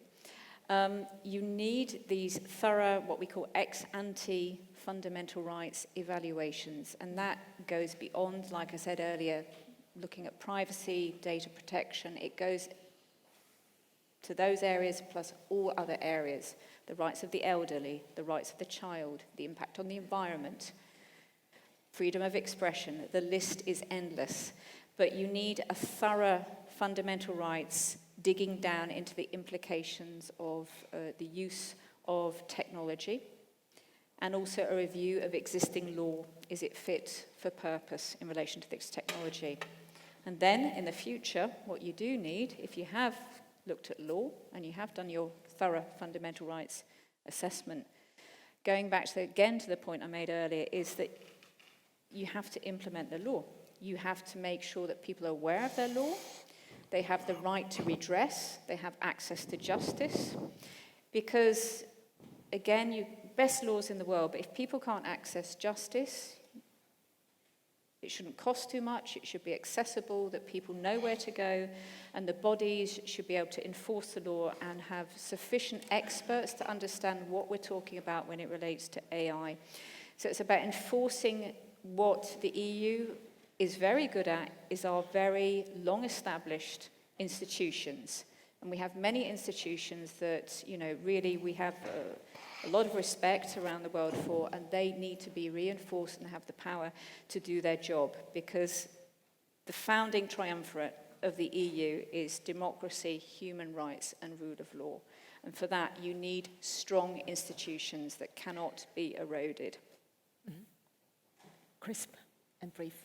Yeah, I completely agree with you. But my thought experiment would be for von der Leyen, that she should imagine the look back from historians at her term, if she gets it right.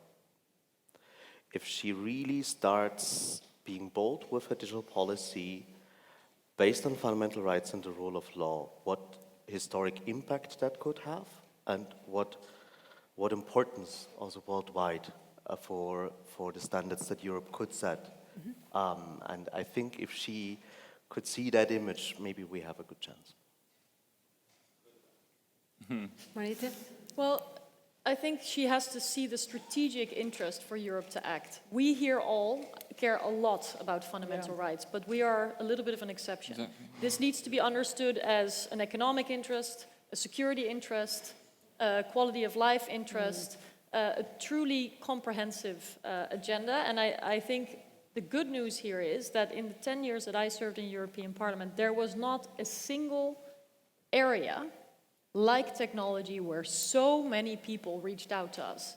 You know, emails, petitions, panel discussions, tweets, all kinds of engagements, because actually the tech topics, whether it's about copyright or cybersecurity or package deliveries from what you order online or roaming costs, people feel how close it is to their personal lives. So if von der Leyen can understand the global strategic interest and then bring the Europeans on board, she has the golden formula.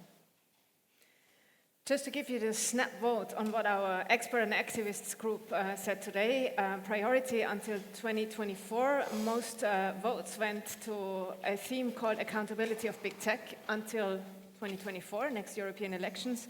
And in the long run, the priority that our group made up was to create the legal and technological infrastructure, for example, a data bank or a public data trust that will move data ultimately from private companies to a public domain, so to say.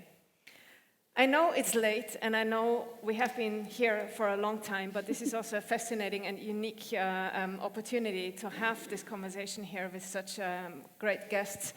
I want to invite you to 3 questions from the audience. I ask you to introduce yourself, stand up, and ask your question in a really crisp and short manner, so that our panel can answer these before we close this evening. I see one hand over there on the left.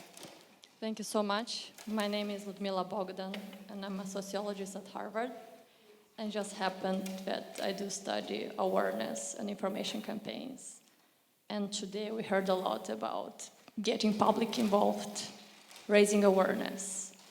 And I would like to just have a brief comment that usually increase in information doesn't lead to a change in behavior, and it's a huge problem. I looked at different problems as migration issues and human trafficking, and it's something that policymaking organizations have to look at, not only the information they distribute, but also seeing how public is affected by that, because it's a very different thing just giving information, but also expecting a change in behavior. Thank you. Lucia or Krzysztof, one of you? You want to go ahead? Well, there wasn't really a question, but Yeah. it's absolutely right. Data doesn't change behavior. A great deal of other things are necessary to change behavior. I think in terms of the kinds of issues, getting an actual EU citizen or a resident of an EU country to care about the kinds of conversations that are happening at the parliamentary level requires a very different awareness approach than something that has anything to do actually with sort of the broadcasting of information. It has to do with actually the experience that every person in this room and every person in the 28 member states has with that device in their pocket. When they walk out their door and are surrounded by CCTVs, when they think about what happens with the data that they may be collecting from their Fitbit or their other device, or when they realize that they cannot in fact access the basic information from their city or national or the EU government because the information is perhaps only digitized and they don't have access to that platform, or it's not digitized and they only have access to that platform. It has to happen at a visceral level. Then you can change individual behavior. And the advantage that you have on this particular issue is that you've got a population that is, and I'll repeat it again, dependent on the device in their pocket. Dependent on it. So how it works matters to them. How we help them engage in how that is regulated is a different question, but they are dependent on those devices. Yeah, and also what is important in this regard is having this feeling that actually you are being heard. I mean, that's the thing that you try to say to politicians it's also confronted with their responsiveness. I mean, this is also something that makes them disillusions about being engaged participant of the public discussion. And you have these fears sometimes that, you know, it's not worth to take your time and be engaged because your voice would be never heard. And this is also the huge role for politicians, for EU institutions, like to make it just the process simpler. I see it's going on, I mean, it's happening, but also give more opportunity. But just, we're living in a very fast times. We need also have a very fast access to understand the regulations and how the process looks. And this is we can support just by making also people a choice. The lady over there. My name is Dagmar Coleman. I am a non-executive director in a number of European companies, and I work in a commission that advises the German government on issues of antitrust. I'm incredibly inspired listening to your speech, Marietje, and by the discussion, by the panel discussion I hope you heard so far. Yeah. And I feel a lot of can-do attitude and positivism, and I hear of initiatives that make an awful lot of sense and really should make all of us feel optimistic. On the other side, we have I would say, one of the most critical times in history in my lifetime happening right in front of us, and I'm very worried about the changes in the perception about the ability of democracy to solve problems in Europe and globally.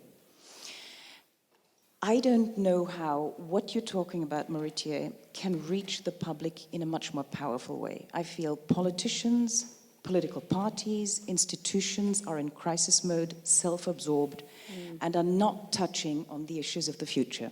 There is no vision, not only on this topic, but also looking at the big problems across Europe, employment outlook, changes in industry that are going to affect all of us, etc. The European Union is not reaching the population in Europe. Even the election campaigns, what you're talking about, I know about from my work, but we're not hitting the people. And with all of the laudable initiatives, what can we do to magnify the reach? Because I think the EU itself is under crisis, under attack. What's happening in Brexit has taken away so much trust. And there is a risk that much more will happen. So we have huge issues to solve. This is one of them. How, with all of your experience, do you think we can make a change happen, but also the EU can reach the population more effectively? So, a couple of things, and this is truly maybe the only one thing that's become easier for me to say now that I'm not in politics anymore, which is democracy costs money. All these things that you mentioned, and I agree, I mean, the more participation, the better. A Dutch member of European Parliament, a Dutch member of Parliament has one assistant. One. The amount of emails, the amount of invitations to go to schools, to go to social projects in neighborhoods, to go to innovation hubs, to go to debating clubs, to go to elderly people's homes, to go and speak with students. The amount of invitations are overwhelming. I think on average I said no 5 times for every time I said yes to an invitation. So we have to also create a movement, and maybe this is where people from the business community can help really to address this issue, because people in the so-called institutions who are, in my experience, highly qualified, highly motivated, highly dedicated, are unable to voice this because it will sound as propaganda, it will be labeled as propaganda in the ages that we live in. It's a very delicate balancing act that anyone working for the EU institutions has to walk. I was involved with getting more interactive communications from the so-called institutions. So I started a pilot project years and years and years ago to coordinate the presence of the EU institutions on social media. So the Council, the Commission and the Parliament. And people initially were kind of scared, then embraced it. Was very successful because if the EU talks in 1,000 different directions, anyone running a company doesn't really work very well. Plus institutions don't have a heart, people do. And so it's good to have personal stories about what matters. Anyway, any communication from the EU, if you want to call it that, but the same goes for Parliament, etc., will very easily be attacked as propaganda.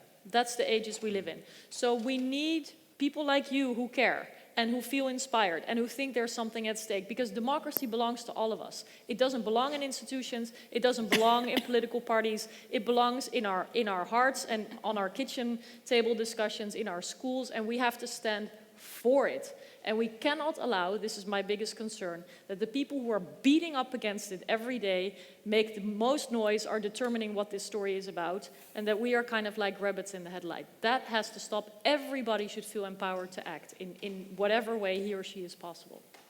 Maybe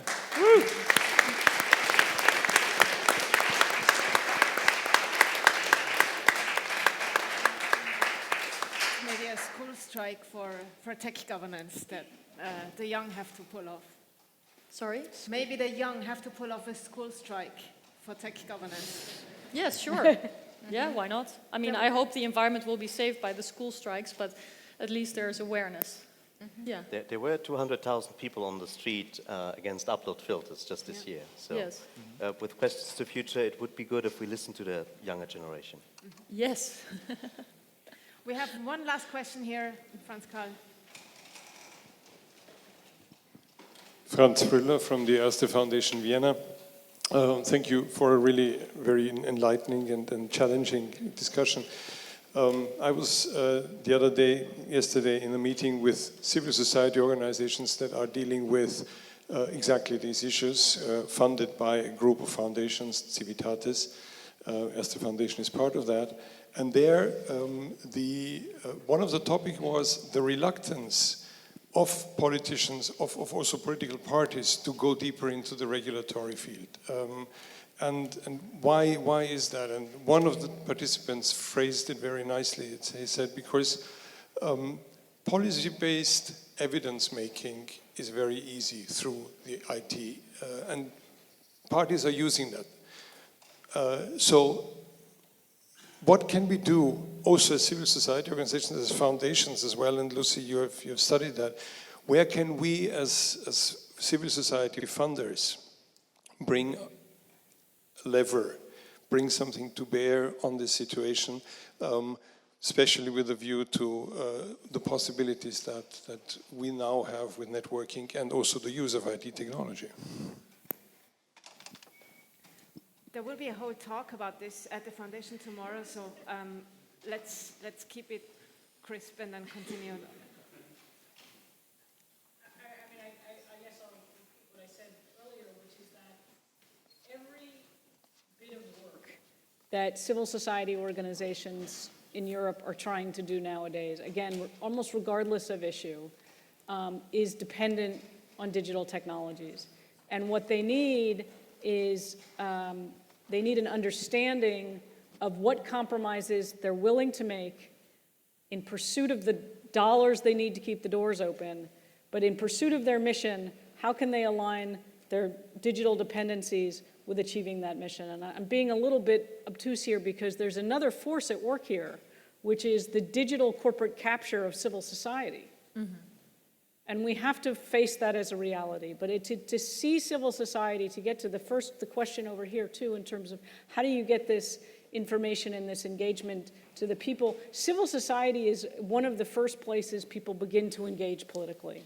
It's where we begin to take action. And we need to protect that space and empower it, both with the kinds of regulations we're talking about, technologies, but there are also alternative technologies that need to be built, and there are alternative organizational structures that are emerging to make sure that we as individuals continue to have the right to come together and express ourselves as a collective in order to make the world the way we want to see it. That's the fundamental process of civil society. Digital is part of that, and there are a number of different ways, from the technological to the legal to the social to the organizational, that all have to be thought about together in order to really enable people to continue to be able to act that way.